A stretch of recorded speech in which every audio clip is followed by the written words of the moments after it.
नमस्कार, स्टार न्यूजमा स्वागत छ। म मीरा। सुरुमा प्रमुख समाचार।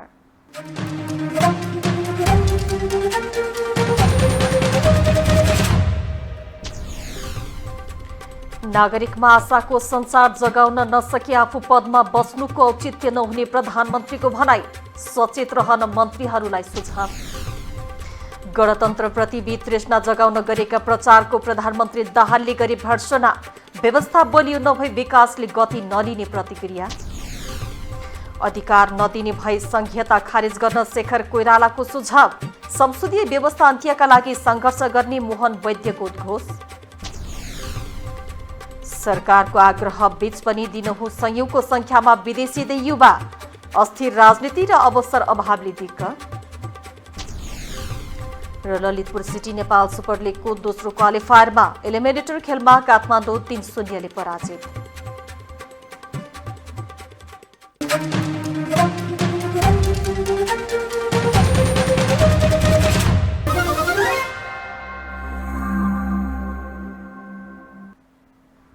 अब समाचार विस्तारमा। प्रधानमन्त्री पुष्पकमल दाहालले 1 वर्षमा आफूबाट भएको कमी कमजोरी स्वीकार्दै अब आफ्नो कार्यशैली बदल्ने घोषणा गर्नुभएको छ। आज राष्ट्रका नाममा सम्बोधन गर्दै उहाँले जनतामा आशा जगाउने गरी काम गर्न नसके आफू पदमा बसिरहनुको औचित्य नहुने प्रतिक्रिया दिनुभएको छ। उहाँले देशमा नैराश्य फैलाउनेको जमात बढेको भन्दै उत्कृष्ट काम गर्न नसक्ने मन्त्रीलाई पद ओगटेर नबस्न समेत चेतावनी दिनुभयो। एक रिपोर्ट। प्रधानमन्त्री पुष्पकमल दाहाल प्रचण्डले नेपाली समाजभित्र देशमा केही हुँदैन र केही छैन भन्ने भ्रम चलाएको प्रति चिन्ता व्यक्त गरेका छन्। सरकार गठन भएको 1 वर्ष पूरा भएको अवसरमा राष्ट्रका नाममा सम्बोधन गर्दै प्रधानमन्त्री प्रचण्डले समाजमा अत्यन्तै चिन्ताजनक रूपमा चारैतिरबाट हिंसाबोध र नकारात्मकताको डढेलो लगाउने शक्तिहरू सल्बलाएको बताएका हुन्। के देशमा साँच्चै केही नभएकै हो? के देश पूर्ण रूपमा सम्भावनाहीन बन्दै गएको हो त? नकारात्मक भावनाले हामी कहाँ सम्भव भएका काम पनि असम्भव त बनाइरहेका छैनन् भन्दै आफ्नै छेउको उज्यालोलाई पनि पत्याउन छाडेको बताएका छन्। साथै प्रधानमन्त्री प्रचण्डले लोड सेडिङ अन्त्य गर्नुका साथै 1 वर्षमा 15 अर्बभन्दा बढीको विद्युत व्यापार गरेको र 1 वर्षमा 500 मेगावाट भन्दा बढी विद्युत थप भएको भन्दै 80 वर्षमा नभएको काम 1 वर्षमै भएको दाबी समेत गरेका छन्। 1 हप्ताभित्र प्रधानमन्त्री कार्यालयको संरचनात्मक परिवर्तन गर्ने दाबी गर्दै आफू उद्घाटन भन्दा कार्यालयमै बसेर आगामी बजेटदेखि प्रक्रियागत कामलाई उच्च प्राथमिकता दिने प्रतिबद्धता समेत गरेका छन्। तर विगत 7 वर्षभित्र नेपालको विद्युत उत्पादन क्षमता बढेर 2892 मेगावाट पुगेको छ, जसमध्ये करिब 541 मेगावाट त यही 1 वर्षमा मात्र थप भएको छ। विगतका हिसाबले यो 1 वर्ष करिब 80 वर्ष बराबर हो। साथै प्रधानमन्त्री प्रचण्डले कार्यक्षमता कमजोर भएका राजदूत र नियोग प्रमुखहरूलाई फिर्ता बोलाउने तयारी भइरहेको पनि जानकारी दिए। मुलुकमा लगानी ल्याउन भूमिका खेल्ने र पर्यटन वृद्धिका लागि कूटनीतिक गतिविधि हुनुपर्ने उनको भनाइ छ। साथै प्रचण्डले क्रम भङ्गताका लागि सबै राजनीतिक दलहरूलाई आह्वान समेत गरेका छन्। अब शीर्ष बैठकहरू सत्ताको वितरणका लागि नभई विश्वविद्यालय सुधार्न, परराष्ट्र नीतिमा राष्ट्रको एउटै अवधारणा बनाउन, रोजगारी सिर्जना गर्न र लगानीका लागि राष्ट्रको छवि सुधार्नका लागि बस्ने बताए। त्रिवीको दीक्षान्त समारोहमा अब विश्वविद्यालयमा राजनीतिक भागभण्डा नहुने भनेर घोषणा गरिसकेको भन्दै उनले विश्वको कुनै पनि कुनामा रहेका नेपालीले विश्वविद्यालय सुधारका लागि उपकुलपतिमा दाबी गर्न सक्ने समेत बताए। सरकारको नीति तथा कार्यक्रम र बजेटलाई परम्परागत धारबाट भिन्न बनाउनै पर्दछ। आगामी वर्षको नीति तथा कार्यक्रम र बजेट निर्माणमा जनप्रतिनिधि र आम नागरिकको समेत पर्याप्त सुझाव लिने गरी बजेटका सिद्धान्त र प्राथमिकता सकेसम्म फागुनमै पेश गर्ने हाम्रो तयारी छ। त्यसमा प्राप्त सुझाव समेत समेटी नीति तथा कार्यक्रम र त्यसकै आधारमा बजेटलाई अन्तिम रूप दिने गृह कार्यमा म छु। सरकारको अबको लक्ष्य उत्पादन र रोजगारी वृद्धि रहेको भन्दै प्रधानमन्त्री प्रचण्डले निर्यात बढाउने गरी उत्पादन वृद्धि गर्न आवश्यक पहल लिने प्रतिबद्धता समेत व्यक्त गरेका छन्। यस वर्ष उपभोक्ता मूल्य वृद्धि दर गत वर्षभन्दा 2.7% बिन्दुले कम भएको प्रधानमन्त्री प्रचण्डको दाबी छ। साथै प्रधानमन्त्री प्रचण्डले कार्य सम्पादन कमजोर भएका मन्त्रीहरूलाई विदाई गर्ने संकेत गर्दै मन्त्रीहरूलाई असफल हुन छुट नभएको समेत बताएका छन्। आफू कसैलाई माफ गर्न सक्ने अवस्था र मानसिकतामा नरहेको भन्दै अरूलाई दिएको उपदेश मात्र नभएर आफैसँग गरेको वाचा पनि भएको बताएका छन्। उत्कृष्ट काम नगर्ने हो भने छाडेर निस्किनका लागि पनि प्रधानमन्त्री प्रचण्डको आग्रह थियो। म आज जनतालाई साक्षी राखेर मान्य मन्त्रीहरूलाई पनि भन्न चाहन्छु, हामीलाई असफल हुने छुट छँदै छैन।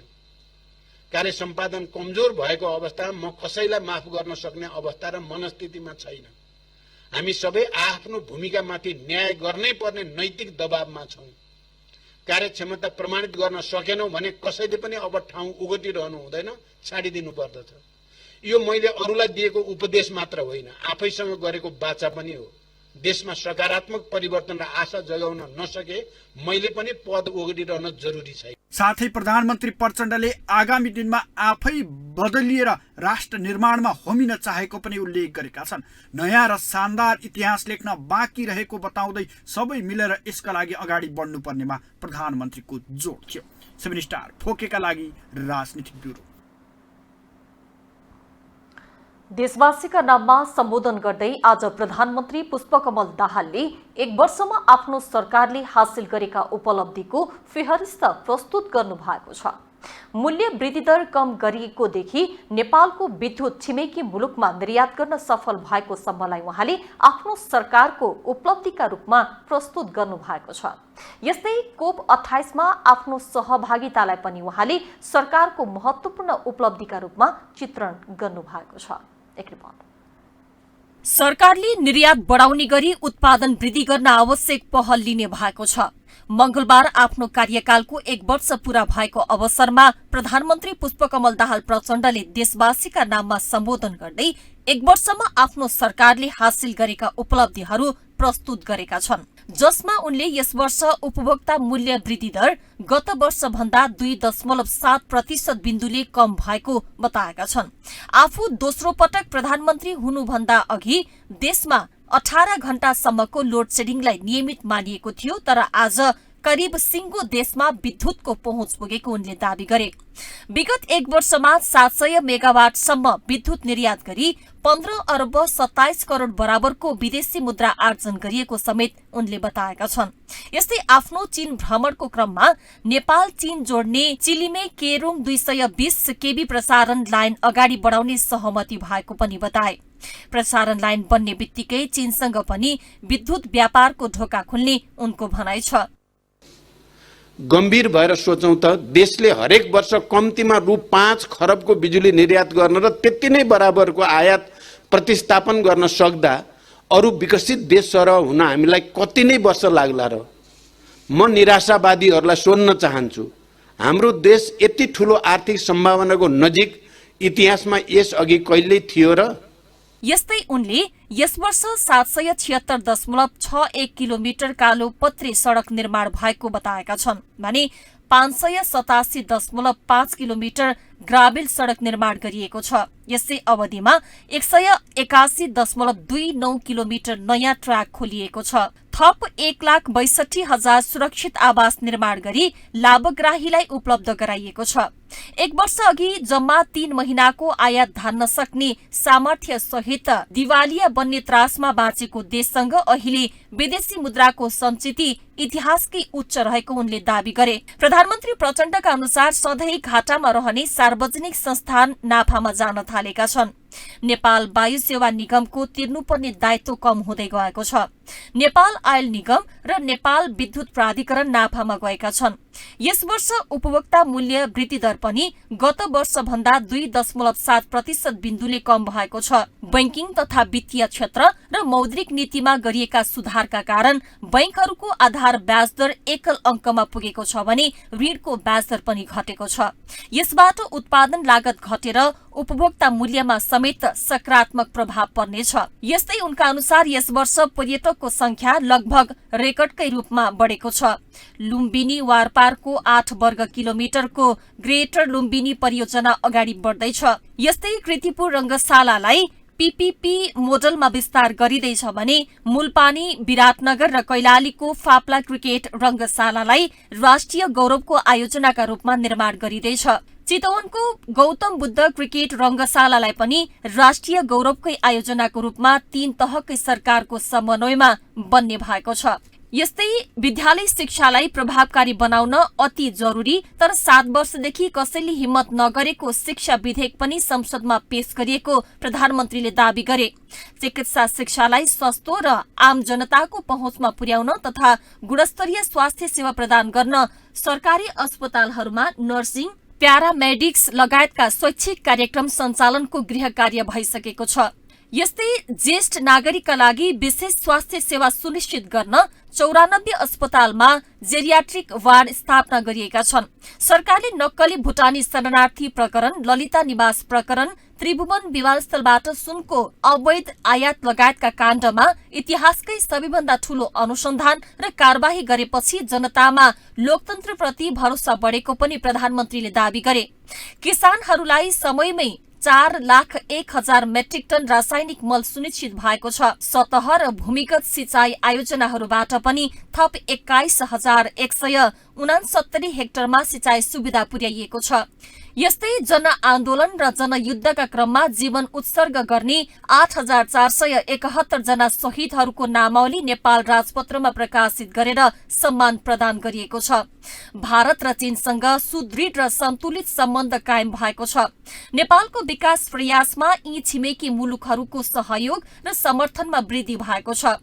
संयुक्त राष्ट्रसंघको महासभा र त्यसका अन्य बैठकहरूमा समेत नेपालले राखेका विषयवस्तुले अन्तर्राष्ट्रिय ध्यानाकर्षण पाएका छन्। साथै आफ्नो निमन्त्रणामा संयुक्त राष्ट्रसंघका महासचिवको नेपाल भ्रमण सफल भएको पनि प्रधानमन्त्रीले दावी गरे। कहिले कानूनले नछुने ठानिएका उच्च पदस्थ कानूनको नियन्त्रणमा आए, देशमा पहुँच होइन विधिको शासन छ भन्ने मान्यता स्थापित गर्न सरकारले कुनै लापरवाही गरे। यसबाट कानूनको सर्वोच्चता मात्र होइन लोकतन्त्रकै सर्वोच्चता पनि स्थापित भएको छ। त्यसैले मैले लोकतन्त्रको सर्भिसिङ र शुद्धिकरण भनेको छु। यो क्रम निरन्तर जारी रहनेछ। अघिल्लो महिना दुबईमा भएको जलवायु परिवर्तन सम्बन्धी सम्मेलन COP28 मा नेपालको प्रस्तुति फरक र प्रभावकारी रहेको पनि प्रधानमन्त्रीले दावी गरे। लाखौं नेपाली नागरिकलाई नेपाली नागरिक हुनुको गौरव नागरिकता ऐन जारी गरेसँगै प्राप्त भएको पनि दावी गरे। यसका साथै विदेशमा रहेका नेपालीहरूले मतदान गर्न पाउने तयारी सरकारले अगाडि बढाएको छ। यस्तै प्रधानमन्त्री प्रचण्डका अनुसार श्रम स्वीकृति र पुनः श्रम स्वीकृति कार्यलाई पूर्ण रूपमा अनलाइन गरिएको छ। 2 वर्षे सीमालाई परिमार्जन गरी करार अवधि बमोजिम श्रम स्वीकृति दिने व्यवस्था भएको छ। देशभित्र श्रमिकहरूको न्यूनतम ज्याला वृद्धि गरी 17,350 पुर्याइएको छ। लामो समयदेखि बन्द रहेको तातोपानी शाखा रसुवा केरुङ, हिल्सा पुराङ र मुस्ताङको कोरोला नाका द्विपक्षीय व्यापारका लागि खुल्ला भएका छन्। प्रधानमन्त्री प्रचण्डका अनुसार भूकम्पका कारण आवास क्षति भई बसोबास गर्न योग्य नरहेका घर परिवारलाई अस्थायी आवास निर्माणका लागि प्रति परिवार 50,000 दिने निर्णय गरी 2 अर्ब 26 करोड़ निकासा गरिएको छ। संघीय र प्रादेशिक तहमा गरी देशभरि कुल 3,523 जनरल शय्या गरीब तथा विपन्न नागरिकका लागि निशुल्क उपलब्ध गराइएको छ। मिटर ब्याज, लघुवित्त र सहकारी पीडितहरूका लागि सरकारले सक्रियता बढाएको छ। हालसम्म करिब 10 लाख भूमिहीनको लागत पनि संकलन भइसकेको छ। जग्गा वितरणका लागि 41,000 हेक्टर जग्गा वितरणका लागि नाप नक्साङ्कन समेत गरिएको छ। यस्तै प्रधानमन्त्री प्रचण्डले उखु उत्पादक कृषकहरूलाई प्रति क्विन्टल 70 अनुदान पाउने गरी उखुको खरिद मूल्य 635 प्रति क्विन्टल तोकिएको छ। उखु उत्पादक किसानहरूको बक्यौता अनुदान रकम 1 अर्ब 32 करोड़ अनुदान वितरणको व्यवस्था समेत मिलाइएको छ। 7 स्टार फुर्केका लागि मीरा साउथ, काठमाडौँ। प्रधानमन्त्री एवं माओवादी केन्द्रका अध्यक्ष पुष्पकमल दाहाल नेतृत्वको सरकार गठन भएको 1 वर्षको कार्यकालको मुख्य उपलब्धि भनेको केही प्रमुख भ्रष्टाचारको फाइल खोल्नु नै हो। नक्कली भुटानी शरणार्थी प्रकरण, ललिता निवासको जग्गा, सुन तस्करी प्रकरण लगायतका ठूला भ्रष्टाचार काण्डमाथिको अनुसन्धानबाट केही ठूला माछा भनिएका नेता, व्यापारीदेखि विदेशी भरिया हुँदै कर्मचारी सहित पूर्व गृहमन्त्री समेत समातिए। यसका साथै संयुक्त राष्ट्रसङ्घका महासचिव एन्टोनियो गुटेरेसको नेपाल भ्रमण र करिब 1.5 दशक अघिदेखि उठाउँदै आएको हिमालको मुद्दा स्वीकृत लगायतका काम वर्तमान सरकारबाट भएका उपलब्धि हुन्। एक रिपोर्ट। आफ्नो नेतृत्वमा सरकार बने लगतै सुशासन, समृद्धि र सामाजिक न्यायलाई केन्द्रमा राखेर कार्य सम्पादन गर्ने माओवादी केन्द्रका अध्यक्ष पुष्पकमल दाहाल प्रचण्डको प्रतिबद्धता थियो। प्रतिबद्धता अनुसार भ्रष्टाचार नियन्त्रण, सुशासन तथा सामाजिक न्यायको प्रत्याभूत र आर्थिक अवस्थालाई सुदृढ बनाउन सरकार केही हदसम्म असफल भएको देखिन्छ।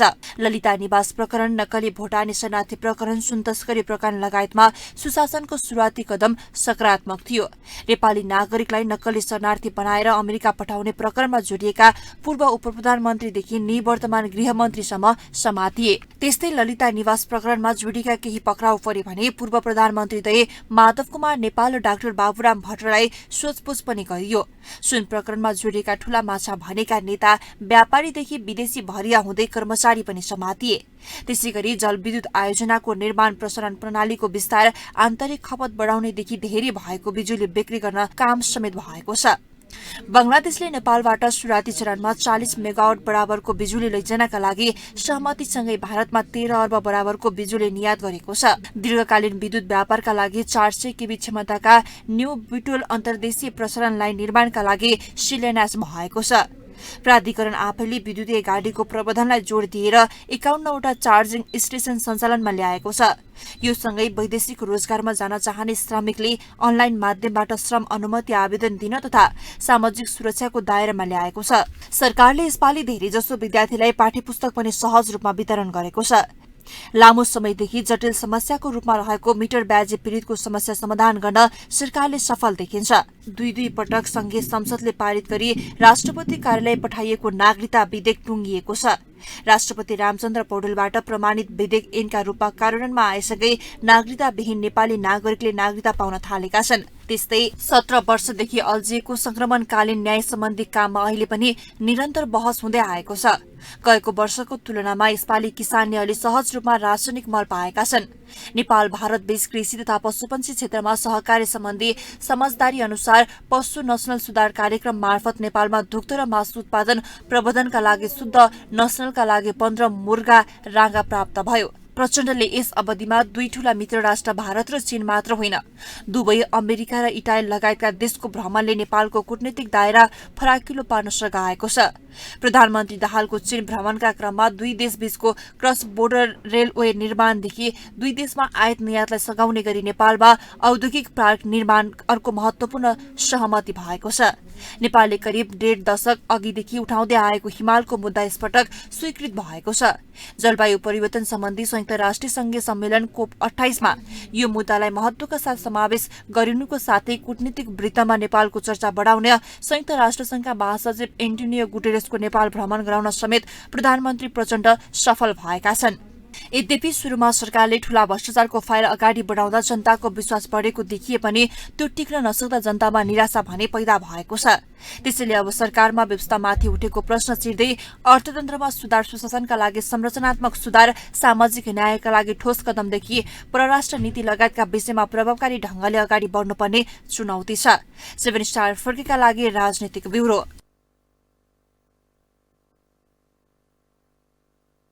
पुष्पकमल दाहालले तेस्रो पटक मुलुकको नेतृत्व सम्हालेको 1 वर्ष पुगेको छ। खासगरी संसदमा 2 ठूला दल सुरुमा एमालेको साथ र पछि कांग्रेसको हात समातेर तेस्रो शक्तिको जमात पाएका दाहाल आफ्नो तेस्रो पटकको प्रधानमन्त्रीका रूपमा गत वर्ष पुस 10 मा सत्तारोहण गर्नुभएको थियो। सत्ता गठबन्धन फेरबदलका बीच प्रधानमन्त्री दाहाल सरकारबाट 1 वर्षमा भए गरेका काममाथि लेखाजोखा भइरहेको छ। के भयो त 1 वर्षमा? एक रिपोर्ट। पुष्पकमल दाहाल प्रचण्ड तेस्रो कार्यकालका लागि प्रधानमन्त्री बनेको 1 वर्ष पूरा भएको छ। सरकारले के राम्रो काम गर्यो, के नराम्रो गर्यो, सरकारको समग्र प्रयत्न र परिणाम के रह्यो। प्रधानमन्त्री प्रचण्डको पार्टी तत्कालीन 5 दलीय गठबन्धनबाट चुनाव लड्यो। संसदको तेस्रो शक्तिको रूपमा स्थापित भयो। गठबन्धनको मुख्य दल नेपाली कांग्रेसले तेस्रो शक्ति र उसको नेतृत्वलाई पूर्व सहमति अनुसार प्रधानमन्त्री स्वीकार गर्न सकेन र गठबन्धन समीकरण बदलियो।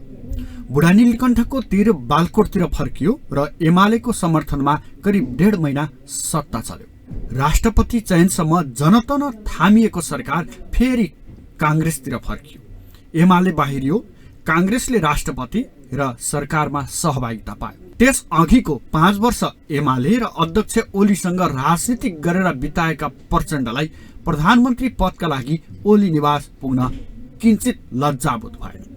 जनता लजाए तर प्रचण्ड लजाएनन् र सत्ताको नेतृत्वमा पुगी छाडे।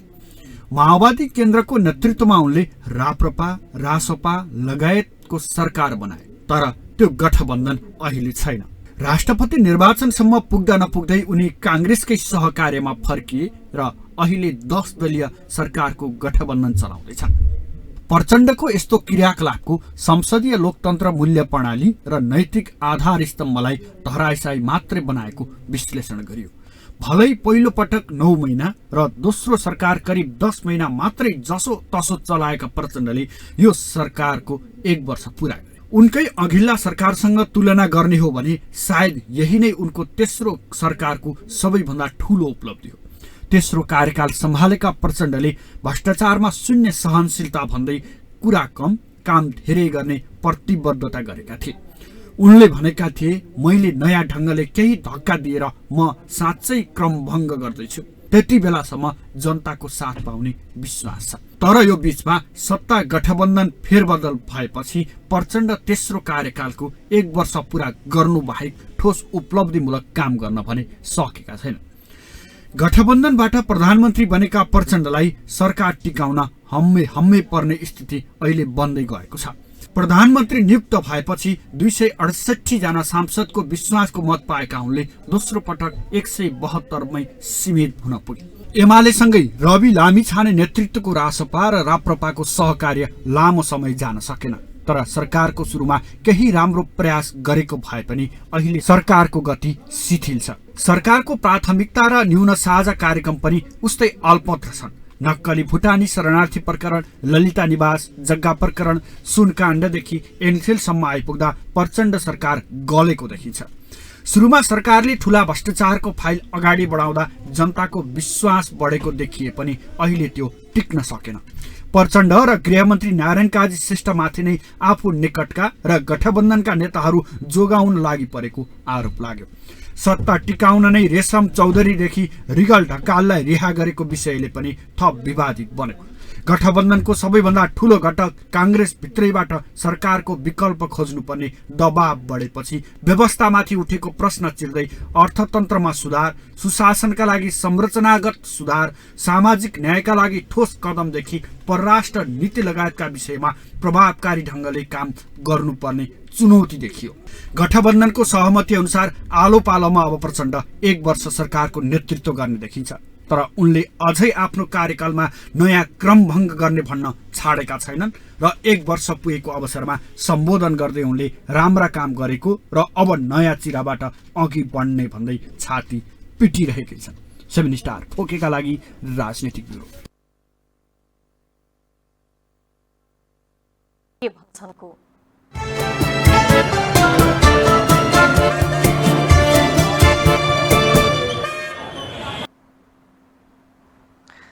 एक वर्ष पूरा भएको अवसरमा राष्ट्रका नाममा सम्बोधन गर्दै प्रधानमन्त्री पुष्पकमल दाहालले आफूले गरेका कामको फेहरिस्त प्रस्तुत गर्नुभयो। उहाँले आफूले सोचे जति गर्न नसके पनि धेरै नै राम्रा काम गरेको दाबी समेत गर्नुभयो। यसै सन्दर्भमा जनता के भन्छन्मा आज हामीले सोधेका छौं। 1 वर्षमा सरकारको काम तपाईलाई कस्तो लाग्यो? हेरौं उनीहरूको जवाब जस्ताको त्यस्तै। हामीलाई त्यति केही देखिएको छैन के खास, हामीले हेर्दाखेरि हैन त्यति आश लाग्दो चाहिँ देखिएन। जति सोचिएको थियो, जति आश गरिएको थियो त्यति चाहिँ केही पनि देखिएन। सरकारको खासै त्यस्तो राम्रो चाहिँ केही पनि काम गरे जस्तो लाग्दैन होइन। देशमा रोजगार छैन, अब केही प्रगति भने केही पनि छैन। यहीमा अलिकति दुःख लागिरहेछ होइन। एउटा तरिका भएन उहाँहरूको। अब विकासमा भन्दा पनि अब अहिले लडाइँ झगडा छ होइन। लडाइँ झगडा त हाम्रो त राष्ट्रमा त होइन नि त।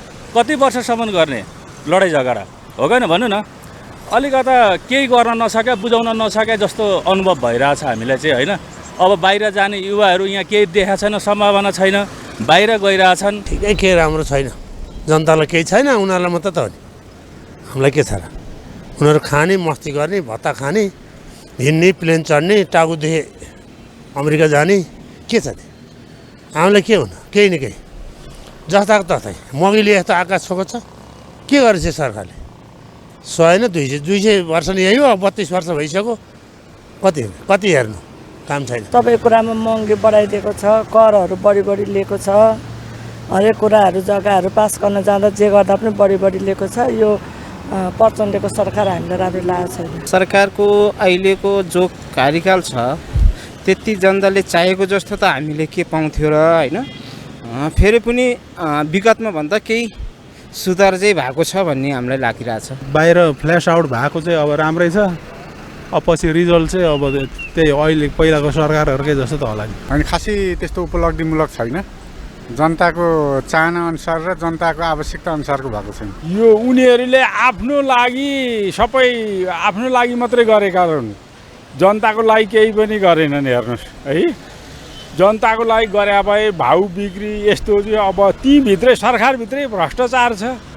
त्यही सबै त्यो भ्रष्टाचार गरेरै उनीहरूले सबै आफ्नो 1 वर्षको कार्यकाल बिताएका छन्। त्यस कारणले यो सरकारले केही पनि गरेन। अब एकैछिन विश्राम।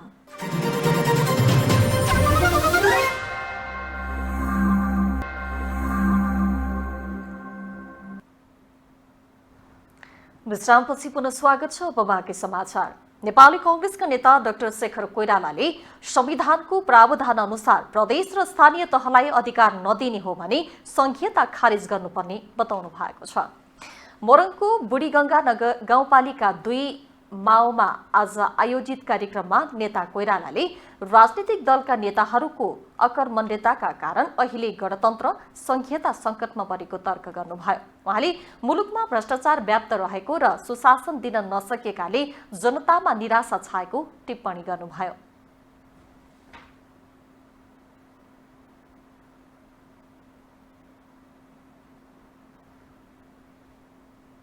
सम्पन्न गरौं, अधिकार दिउँ, होइन भने संघीयता चाहिँदैन भनेर हामीले भन्न थाल्यौं। अधिकार पनि नदिने, संघीयता चाहिन्छ पनि भन्ने, यसरी अगाडि बढ्दाखेरि देश उँभो लाग्दैन।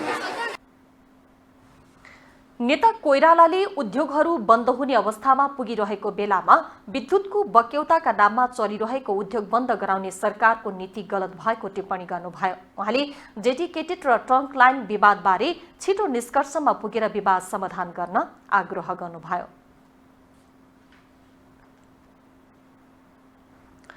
नेकपा क्रान्तिकारी माओवादी पार्टीका अध्यक्ष मोहन वैद्यले अहिलेको राज्य सत्ता र संसदीय व्यवस्थाको अन्त्यका लागि संघर्ष गर्ने घोषणा गर्नुभएको छ। माओ दिवसको अवसरमा काठमाडौँमा आज आयोजित कार्यक्रममा वैद्यले शासन सत्ता फेरिएको भए पनि शोषण उत्पीडनमा पुरानै रूप रहेको बताउनुभयो। उहाँले अहिले कम्युनिस्ट पार्टी कांग्रेसी भाग खोसेर संसदीय व्यवस्था हाम्रो हो भन्दै लागि परेको तर्क गर्नुभयो। र संसदीय व्यवस्था अहिलेको शासन सत्ता छ, तर शोषण उत्पीडनका रूपहरू मूलभूत रूपमा कुनै पुराना छन्। संसदीय व्यवस्थामा गएर कांग्रेसीहरूको भाग खोसेर हाम्रो पो व्यवस्था हो त भनेर लाग्नु भएको छ। लाग्यो मर्नु। अध्यक्ष वैद्यले अहिलेको सत्ता र व्यवस्थाबाट जनताका समस्या समाधान हुन नसक्ने जिकिर गर्नुभयो। राष्ट्रियता, प्रजातन्त्र र जनजीविकाका समस्या विकराल बनेको उहाँले दावी गर्नुभयो।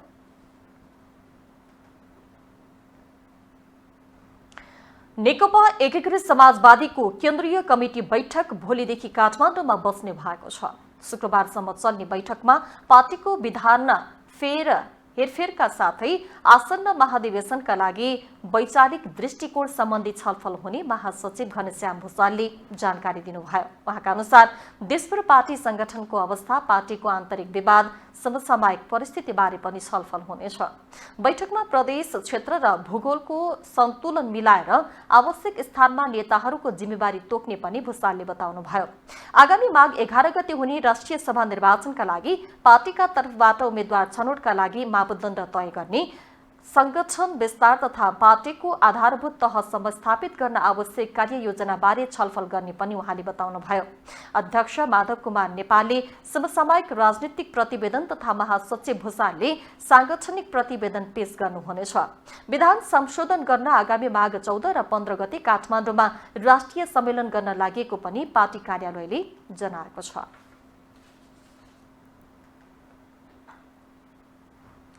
नेपाली कांग्रेस कोशी प्रदेश समितिले आगामी माघ 11 गते हुने राष्ट्रिय सभा निर्वाचनका आकांक्षीको नाम सिफारिस गरेको छ।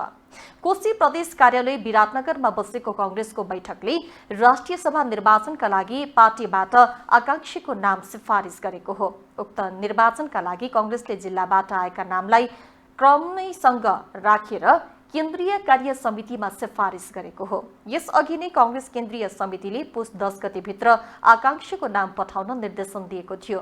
प्रदेश कार्य समितिले नेताहरूको मर्यादाक्रम र वरीयता ख्याल गरेर नाम पठाएको महामन्त्री भूपेन्द्र राईले जानकारी दिनुभयो। राईका अनुसार केन्द्रीय कार्य समितिले 3 जनाको नाम मागेकोमा 63 जनाको नाम सिफारिस गरेको छ। जिल्लाबाट आएकोमा प्रदेश कार्य समितिले झापाका कृष्ण प्रसाद सिटौला र महिलातर्फ मोरङकी सुजाता कोइरालाको नाम पहिलो नम्बरमा राखेको जनाइएको छ। कांग्रेस प्रदेशले महेश आचार्य, डाक्टर मेनेन्द्र रिजाल, गुरुराज घिमिरे, उमेश जङ रायमाझी, तारामान गुरुङ, टंक राई, गिरिराज आचार्य, डाक्टर डिला संग्रौला र रुक्मिणी कोइराला सहितको नाम केन्द्रमा पठाएको छ। राष्ट्रिय सभाका लागि सभापति शेरबहादुर देउवाले सिटौलालाई अघि सार्ने तयारी गर्नु भएको छ।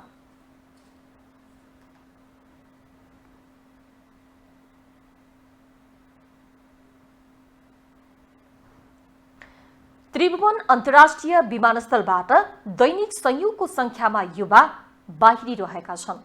आफ्नो मातृभूमि छोडेर परिवारसँग बिछोडिँदा विमानस्थल देखिने भावविहल दृश्यले कसको मन नरोला। वैदेशिक रोजगार विभागको मंसिर महिनाको मात्रै तथ्याङ्क हेर्ने हो भने 1,07,356 जनाले श्रम स्वीकृति लिइसकेका छन्। तर सरकारमा आसीन राजनीतिक दल भने सार्वजनिक मञ्चमा नै सधैँ युवा जनशक्तिलाई विदेश पलायन हुनबाट रोक्ने खोक्रो भाषण भने सधैँ घन्काइरहन्छन्। एक रिपोर्ट। देशमा सपना देख्न नसक्दा त्रिभुवन अन्तर्राष्ट्रिय विमानस्थलबाट दैनिक हजारौंको संख्यामा युवा जनशक्ति बाहिरिरहेका छन्। अहिले 50 लाख भन्दा बढी युवा विदेशमा छन्। मुलुकमा बढ्दो आर्थिक संकट, हरेक तह र तबकामा नातावाद, कृपावाद हावी, रोजगारीको अवसर सृजना नहुनु, भएका कल कारखाना बन्द हुनु तथा दिनानुदिन बढ़िरहेको महँगीले गिजोलिएको दैनिकी र कहाली लाग्दो अवस्थाबाट गुज्रिरहेका युवा जमातको आजको लक्ष्य नै विदेशिनु भइसकेको छ। वैदेशिक रोजगार विभागको चालू आर्थिक वर्षको मंसिर महिनाको मात्र तथ्याङ्क हेर्ने हो भने नयाँ र पुनः श्रम स्वीकृति लिनेको संख्या 1,07,356 छ, जसमध्ये 95,838 पुरुष तथा 11,518 महिला रहेका छन्। मंसिरसम्मको एक वर्षको अवधिमा 3,66,993 जना पुरुष र 36,702 जना महिला गरी कुल 4,06,041 श्रमिकले श्रम स्वीकृति लिएका छन्। यी त रोजगारीमा जाने युवाको संख्या मात्र हो। दशकौंदेखि समृद्धिको खोक्रो नारा घन्काएर युवा पीढ़ीलाई रोक्ने आश्वासन दिए पनि विडम्बना, आफ्नो र परिवारको भोको पेटलाई नेताहरूले रोक्न सकेनन्। सत्तामा आसीन राजनीतिक दलहरू मञ्चमा उक्लिँदै पछि मुलुकको विकास निर्माण गरी युवालाई स्वदेशमै रोक्ने भाषण सदियौंदेखि खन्काइरहेका छन्। यसैबीच राष्ट्रपति रामचन्द्र पौडेलले शिक्षा र रोजगारीका लागि दैनिक हजारौं संख्यामा विदेशी रहेका नेपालीहरूलाई रोक्न स्वदेशमै रोजगारी र सिपमूलक शिक्षा दिनुपर्नेमा जोड़ दिन्छन्। लोकतन्त्रपछि मुलुकको शिक्षा, सञ्चार, सडक, स्वास्थ्य र विद्युतीकरणको क्षेत्रमा भएको विकासका बावजुद यसको उपभोग गर्ने मानिसको भाव हुने गरी गाउँ किन रित्तो भएको भन्ने बारेमा नीति निर्माण र शासन सत्तामा बस्नेहरूले चासो र चिन्ता गर्नुपर्ने पौडेलको भनाइ छ। गाउँमा मोटर पनि पुग्यो, बिजुली पनि बल्यो, गाउँमा चाहिँ सञ्चारको सुविधा, स्वास्थ्य सुविधा, स्वास्थ्य चौकीहरू, स्कुलहरू, कलेजहरू सम्पूर्ण गाउँमा पुगे। तर सबै चिज पुगिसक्यो, गाउँ रित्तो पनि भइसक्यो। त्यसलाई उपभोग गर्ने हैन मानिसहरूको अभाव गाउँमा भइसक्यो र आज गाउँ किन रित्तिँदैछ? नीति निर्माण र शासन सत्तामा बस्ने लगायत सबैको चिन्ता आज यसैमा केन्द्रित हुनु जरुरी छ। शिक्षा र रोजगारीका लागि दैनिक रूपमा हजारौं नेपाली युवाहरू ताती लागेर विदेशिने क्रम रोक्ने गरी रोजगारी र सिपमूलक शिक्षा दिन जरुरी छ। यसै परराष्ट्र मन्त्री नारायण प्रसाद साउद पनि दक्ष जनशक्ति विदेश जाँदा मुलुकलाई क्षति भइरहेको बताउँछन्। कामदारका रूपमा पनि विदेशी नै गरेका भन्दै क्षमतावान व्यक्तिहरूले देश छोड्दा देशको आर्थिक अवस्था सुदृढ हुन नसक्ने तर्क उनले गरेका छन्, तर विकल्प दिन सक्दैनन्। विभिन्न संरचनाका कामहरू हुन्थे। अर्थशास्त्रीको हकमा आर्थिक गतिविधिहरूलाई त्यसले बढाउँथ्यो। बिजनेस सेक्टरको मेन पावर भएपछि त्यसले चाहिँ व्यापारिक सम्भावनाहरू तलासेर चाहिँ अगाडि बढ्छ। तर हाम्रो स्किल्ड र क्षमता बनेको दिएको भएको त्यो शक्ति चाहिँ बाहिर जाँदाखेरि हाम्रो मुलुकलाई क्षति भइरहेका। नेताहरूले क्षणिक चर्चा बटुल्न दिने बनावटी र खोक्रो भाषणले आम युवाको मन पग्लिन छोडिसकेको छ। यति मात्र होइन, राजनीतिक परिपाटीप्रति नै चरम असन्तुष्टि, वितृष्णा र आक्रोश युवामा देखिन्छ। तसर्थ युवा विदेश पलायन हुँदा मुलुक वृद्धाश्रम जस्तो बनेको अवस्थामा युवा लक्षित कार्यक्रम ल्याउन अब पनि 3 तहका सरकारले ढिलाइ गर्नु हुँदैन। 7 स्टार 4K का लागि सामाजिक ब्युरोको रिपोर्ट। अब आर्थिक समाचार।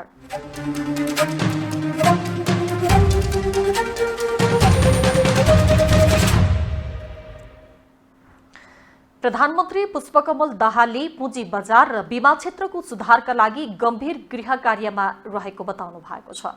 राष्ट्रका नाममा सम्बोधन गर्दै प्रधानमन्त्री दाहालले पुँजी बजार र बीमा क्षेत्रमा मात्रात्मक सुधार भए पनि अपेक्षित सुधार हुन नसक्दा चिन्तित रहेको बताउनुभयो। उहाँले यसको सुधारका लागि गम्भीर गृह कार्यमा रहेको समेत बताउनु भएको छ। उहाँले व्यापार घाटामा पनि कमी आएको दावी गर्नुभयो। उहाँले यस वर्ष उपभोक्ता मूल्य वृद्धि दर गत वर्ष भन्दा 2.7% कमी आएको दावी गर्नुभयो। यो पक्कै उपलब्धि हो, तर यसमा सन्तुष्ट भएर राष्ट्र बन्दैन। उपभोक्ता मूल्य वृद्धि दरलाई आम जनताले महसुस गर्ने गरी कम गर्न सरकारी नीति र प्रशासनिक क्षमताको सुधार अब हाम्रो प्राथमिकतामा छ। बैंक तथा वित्तीय क्षेत्र र मौद्रिक नीतिमा गरिएका सुधारका कारण बैंकहरूको ब्याज दर एकल अङ्कमा पुगेको र ऋणको ब्याज दर पनि घटेको बताउनुभयो।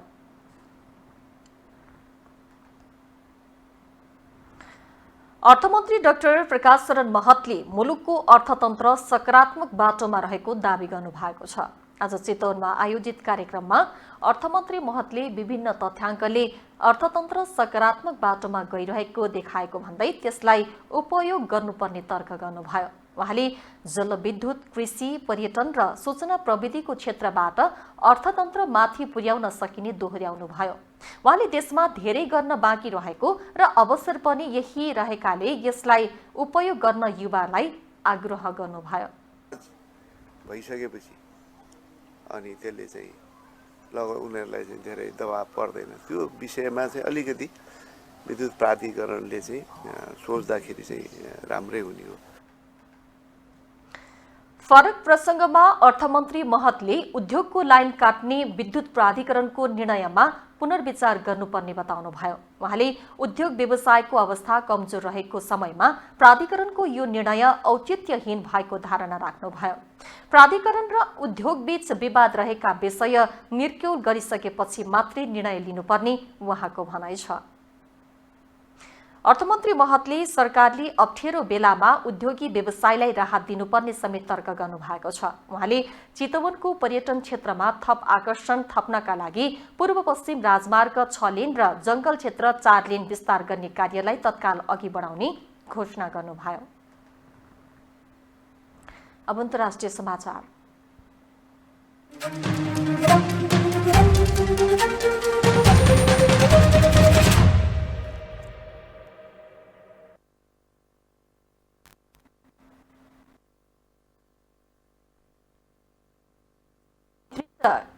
क्रिमियाली बन्दरगाह सहर फियोडोसियामा आज भएको युक्रेनी आक्रमणमा एकजनाको मृत्यु भएको छ।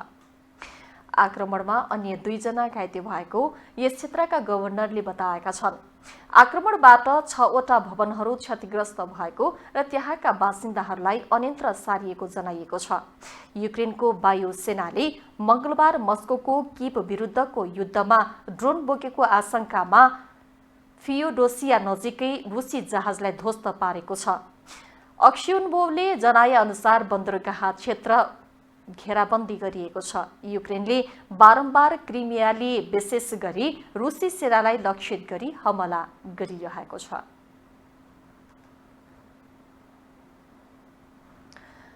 पश्चिम अफ्रिकी मुलुक नाइजेरियामा इसाई र इस्लामिक समुदाय बीच बरोबर संघर्ष चर्किरहन्छ। हालै पनि मध्य नाइजेरियाको पठार राज्य स्थित गाउँमा भएको श्रृङ्खलाबद्ध आक्रमणमा कम्तीमा 160 जनाको मृत्यु भएको छ।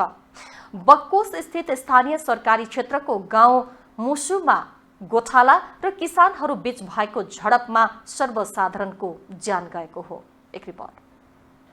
मध्य नाइजरको पठार राज्य स्थित गाउँमा भएको श्रृङ्खलाबद्ध आक्रमणमा कम्तीमा 160 जनाको मृत्यु भएको छ। बोकोस स्थित स्थानीय सरकारी क्षेत्रको गाउँमा मुसुमा गोठाला र किसानहरू बीच भएको झडपमा यति ठूलो संख्यामा सर्वसाधारणको मृत्यु भएको हो। झडपमा घाइते भएका मध्ये 300 भन्दा बढी व्यक्तिको उपचार बोकोस र जोस लगायतका अस्पतालमा भइरहेको छ। यो घटना पठारमा गत मे महिना यताकै सबभन्दा हिंस्रक घटना मानिन्छ।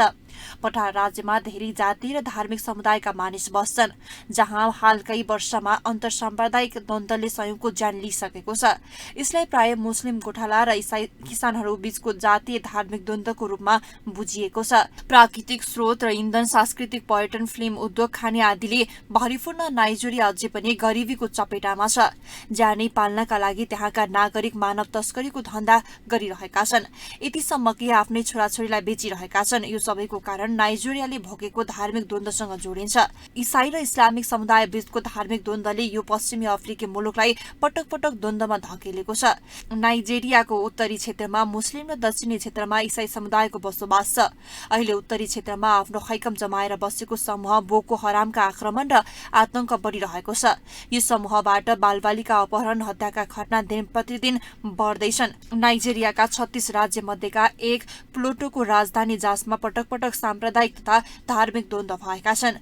यो शहर उत्तरी र दक्षिण नाइजेरियाको बीचमा पर्छ, जुन क्षेत्रमा मुस्लिम र इसाईहरू बीच वर्चस्वका लागि युद्ध भइरहन्छ। नाइजेरियामा योभन्दा अगाडि पनि मुस्लिम र इसाईहरू बीच युद्ध भएको थियो, जसमा 10 लाख मानिस मारिएका थिए। नाइजेरियाका आदिवासी समुदाय अहिले इसाई मानेका छन्। उनीहरू देशको दक्षिणी क्षेत्रमा बसोबास गर्छन्। नाइजेरियाको उत्तरी भागमा अहिले यसको कब्जा जस्तै छ। यो समूह पुरै नाइजेरियालाई इस्लामिक मुलुक बनाउने अभिष्टमा अघि बढेको छ। बोको हरामको आक्रमणमा परेर अहिलेसम्म नाइजेरियामा 1 लाख भन्दा धेरै मानिस मारिएका छन्। करिब 80 लाख जनसंख्या त्यसबाट प्रत्यक्ष प्रभावित भएको छ। 40% नागरिक गरिबको रेखा मुनि रहेको नाइजेरिया यस्तै कयौं संकटसँग एकसाथ जुधिरहेको छ। करिब 80 लाख जनसंख्या त्यसबाट प्रत्यक्ष प्रभावित भएको छ। 40% नागरिक गरिबीको रेखा मुनि रहेको नाइजेरिया यस्ता कयौं घटनासँग एकसाथ जुधिरहेको छ। 7 स्टार फर्केका लागि एजेन्सीहरूको सहयोगमा अन्तर्राष्ट्रिय रिपोर्ट।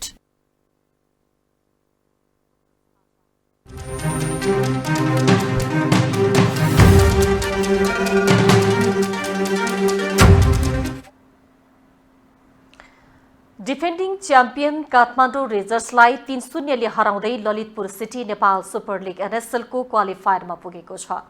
दशरथ रङ्गशालामा आज साँझ भएको खेलमा ललितपुरलाई जिताउन इमोह इजेकेलले 2 तथा पापा इबोले 1-1 गोल गरे। ललितपुरले एनएसएल इतिहासमा चौथो खेलमा आएर काठमाडौँ विरुद्ध गोल गर्दै जित निकालेको हो। फाइनल प्रवेशका लागि क्वालिफायरमा अब ललितपुरले पोखरा थन्डरसँग बिहीबार खेल्नेछ। लीग चरणमा शीर्ष स्थानमा रहेको पोखरा पहिलो क्वालिफायरमा धनगढी एफसीसँग टाई ब्रेकरमा पराजित भएको थियो। बिहीबारको खेलको विजेताले उपाधिका लागि शनिबार धनगढी एफसीसँग खेल्नुपर्नेछ। यससँगै हामी स्टार न्यूजको अन्त्यतिर आइपुगेका छौं। जाँदा जाँदै प्रमुख समाचार पुनः एकपटक।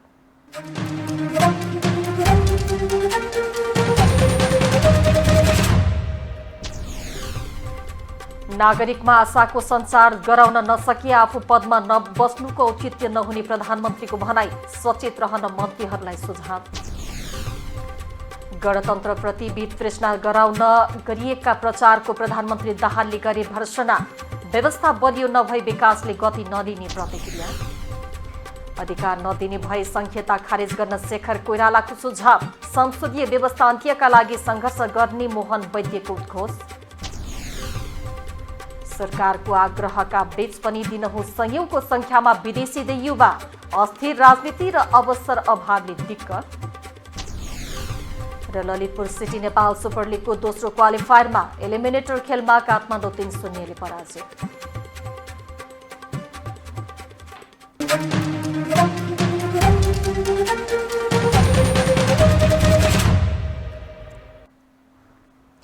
हवस् त स्टार न्यूज अहिलेलाई यति नै। 7 स्टार 4K टेलिभिजन तपाईँ www.7startv.com तथा फेसबुक र युट्युबमा पनि प्रत्यक्ष हेर्न सक्नुहुनेछ। हाम्रो टेलिभिजन हेर्दै गर्नुहोला। नमस्कार।